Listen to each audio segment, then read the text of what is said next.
namoota lafa kana akka nuti akkattiin misoomsine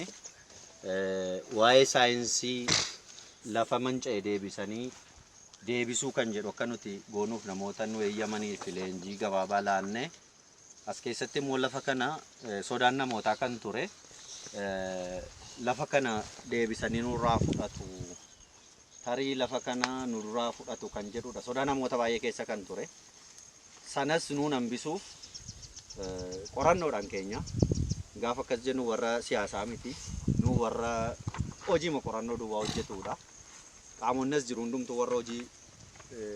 keessumattuu qonnaa irratti hojjetu qofaadha lafa kana immoo egaa nuun kaayyoon keenya inni guddaan lafti manca'ee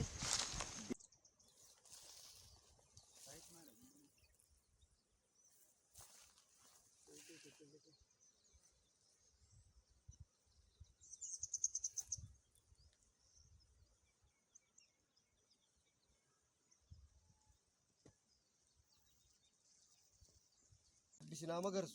duratti sinama garsu, duratti sinama garsu, nagar bisinagot, balaa jalaa sinaa baasu, khayrii isinitti haa qabu, khayrii isinitti haa godhu, Oromoonni magartii rabbi sinama garsu, qeerransa qottee, rabbi sinaa godhu, jaajamtee rabbi sinaa godhu, gabbad, iddot, khayrii argame, kana gaamu.